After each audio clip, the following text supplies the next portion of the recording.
Shalom, selamat malam Bapak Ibu Saudara-saudari yang dikasihi Tuhan. Renungan firman Tuhan Pendeta Dr. Erastus Sabdono bersama saya Z. Ferry malam hari ini berjudul Kepastian Dilukai. Dalam kalimat doa Bapa kami terdapat kalimat, "Ampunilah kami seperti kami mengampuni orang yang bersalah kepada kami." Secara tersirat, terdapat sebuah indikasi bahwa pasti ada orang yang akan bersalah kepada kita.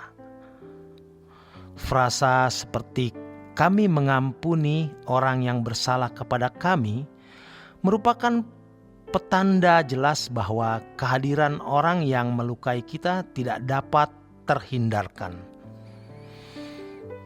Dengan kalimat yang Tuhan Yesus ajarkan dalam doa Bapa kami ini, pastilah kita akan mengalami keadaan di mana orang berbuat sesuatu yang menyakiti kita, merugikan kita, melukai kita, atau paling tidak melakukan sesuatu yang tidak menyenangkan.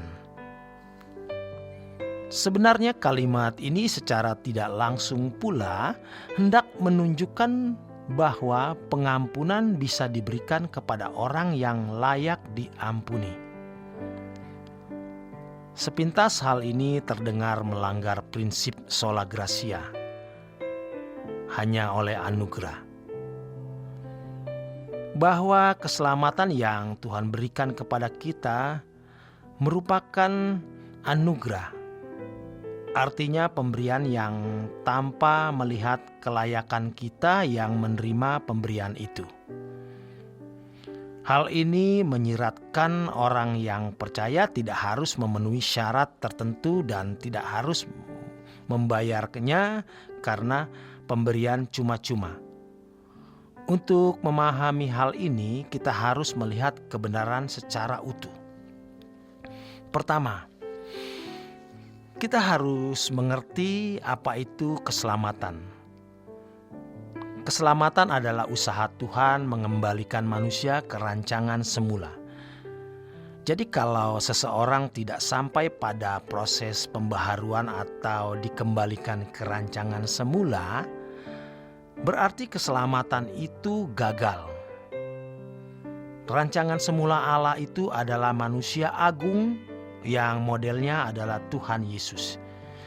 Jadi ciri atau tanda dari orang yang diselamatkan adalah memiliki kehidupan yang modelnya adalah Tuhan Yesus. Untuk ini, seseorang harus memberi diri diubah. Diubah dalam perjalanan proses pertobatan atau perubahan pikiran. Kalau orang tidak bersedia mengalami proses pembaharuan pikiran, berarti dia menolak untuk selamat, atau sama dengan ia tidak percaya. Sebab percaya adalah tindakan, bukan hanya keyakinan akali semata. Contoh terbaik untuk menjelaskan tentang iman atau percaya adalah kisah Abraham. Abraham yang disebut bapa orang percaya, kehidupannya menunjukkan dengan jelas bahwa seorang yang percaya kepada Tuhan adalah seorang yang bertindak.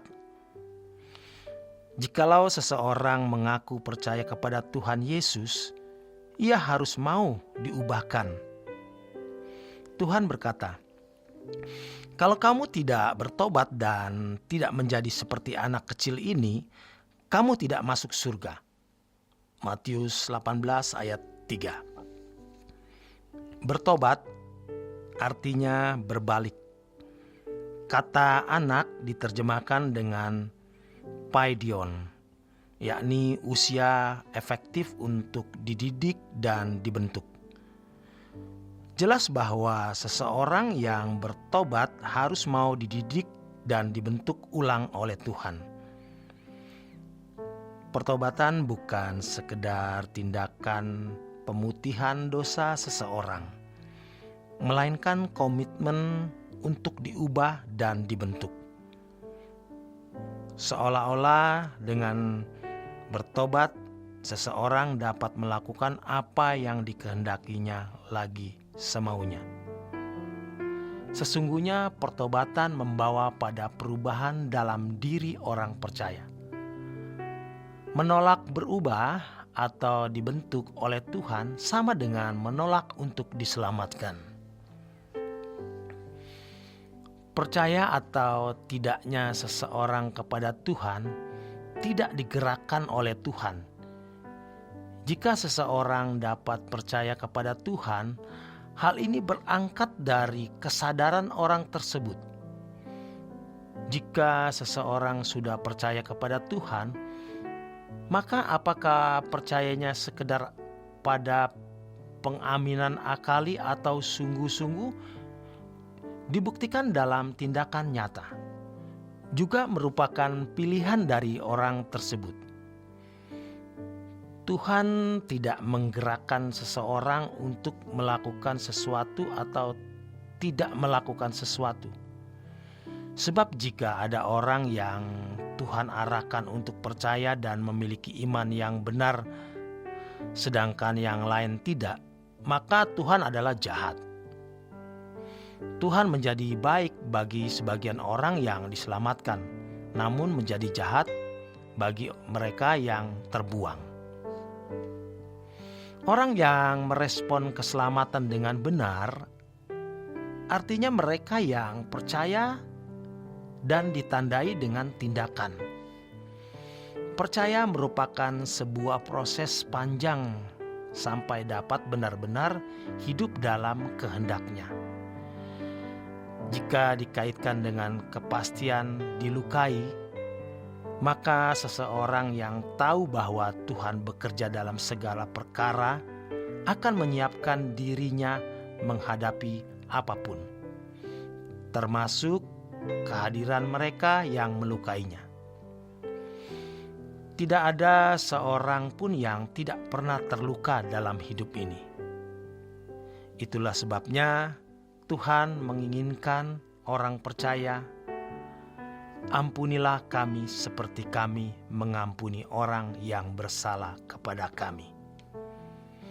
Karena setiap orang yang ada di dalam Tuhan tidak terluput dari luka yang dapat ditimbulkan oleh orang lain. Hendaknya dengan mengetahui hal ini, kita semakin dapat menerima dan menyambut sesama kita. Perlu diingat bahwa tidak pernah ada orang dengan sengaja dan berencana jauh-jauh hari untuk melukai kita. Semua orang memiliki cacat karakter yang membuatnya dapat melukai orang lain. Demikianlah kebenaran firman Tuhan. Selamat berjuang, selamat beristirahat. Tuhan memberkati.